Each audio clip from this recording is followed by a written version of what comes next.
I wanted to share with you a recent project that I did using the Amazing Clear Cast as a coating. I wanted to make a game board that could be used on top of a leather ottoman that had a lot of buttons and it just wasn't a really good game playing surface for my kids. So I want to make this board that fits on the ottoman as well as could be used on the floor over the carpet for a better playing surface. After I measured the ottoman to come up with the dimensions I needed, I cut down the board to those dimensions, routered the edges, and then gave it a quick sand to prepare the surface. As the pictures that I'm going to place on here were going to cover the majority of the board, so sanding wasn't a big deal other than I had a nice level smooth surface. When I was through with sanding, I wiped the surface down to remove any dust and applied some Minwax gel stain. You can use other stains, but I do highly recommend that you test it to make sure that the clear cast bonds and cures over the surface prior to applying it to your entire project. After I had the wood stained, I let it sit and cure out for about 2 to 3 days. Alright, so the stain's nice and dry, soaked in really well, and it looks just like I wanted it. So we're going to go ahead and start applying the photos to the board. We're going to use a product called Mod Podge, which will allow us to glue down the photos as well as seal the surface of the wood.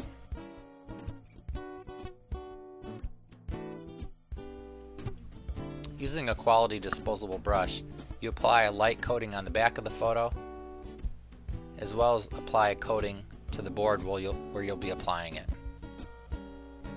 It's best to apply the Mod Podge going with the grain, not across the grain of the wood.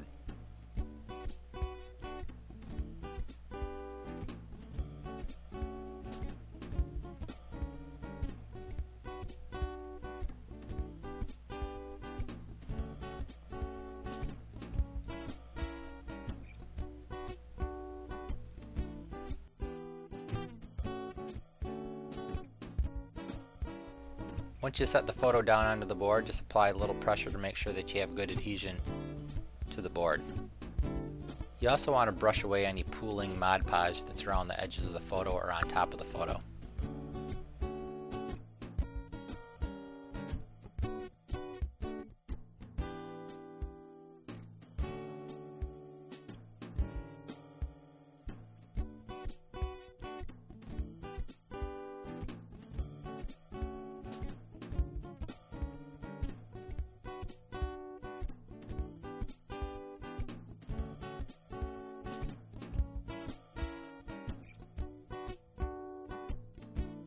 Once you're done placing the photographs on the board, apply a thin coating across the entire surface. This not only seals the photos, but also seals the remaining wood in the edges. As the Mod Podge dries, it'll dry clear. Make sure the entire area is fully dried before moving on to the next step. Also, don't worry about the brush marks that will appear once the Mod Podge dries, as they will disappear really nicely once the clear cast is applied to the surface.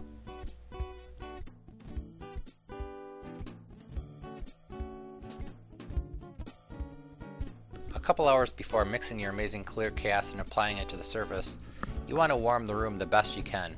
Having the room and the surface be approximately 75 degrees Fahrenheit will really help the resin level out nicely and cure properly. Having a cooler room and surface will not allow the resin to self-level as thin, so you might get a thicker coating, and the cooler temperatures can extend the cure time. Amazing Clear Cast is a 1-to-1 mixed ratio by volume product, so you want to mix equal volumes of side A and side B. It also helps to preheat your resin so that the resin is around 75 degrees Fahrenheit. It not only makes it a little thinner, it also makes it easier to mix.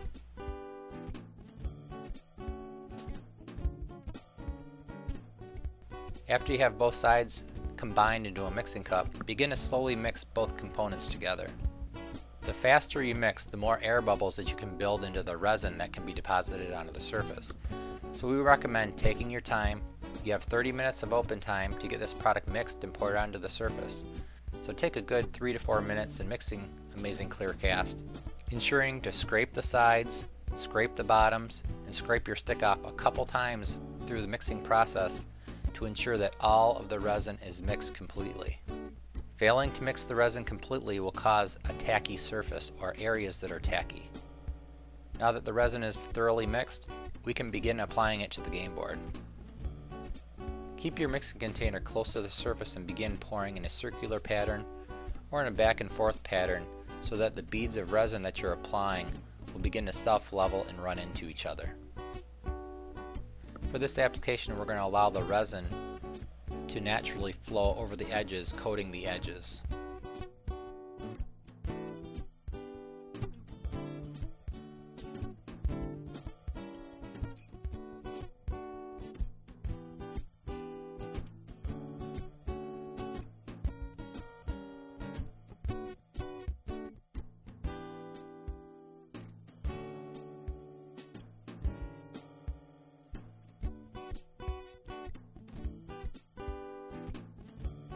It's helpful to have a clean, disposable brush to help the resin wet out and coat the surface.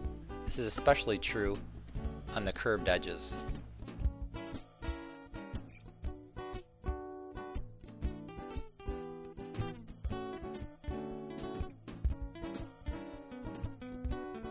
After applying our initial batch, we decided that one more batch was needed to ensure that we had good coverage and a nice coating thickness.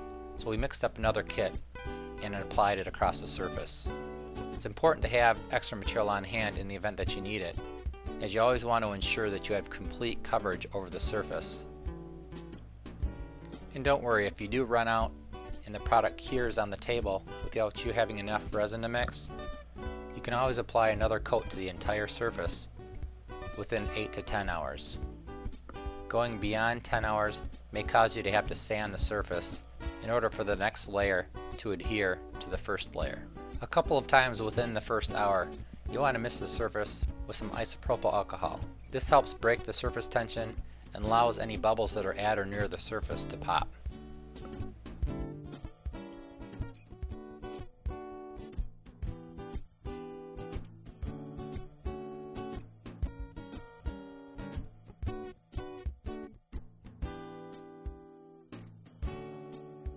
As the resin sets, it will begin to cure and thicken. And you can use a straight edge or your stir stick to help scrape the bottom edge of the resin that is dripping off the board. If drips do happen to cure on the bottom edge, they can be sanded smooth in a couple days after the resin has fully cured. When mixed properly and in a room that's in the 70s, this product should cure within 12 to 24 hours and be tack free at the end of the 24 hours. If you have any questions about this application or any others, please give us a call. We're here to help. We can be reached at 1-800-447-9344. Or you can visit us on our website at alumilite.com or moldputty.com.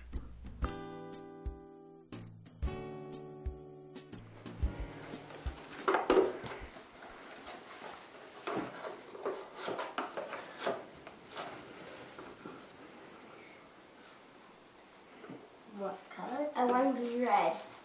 Okay. It has a look bad, so be careful. I'll be blue. Look at the face of that.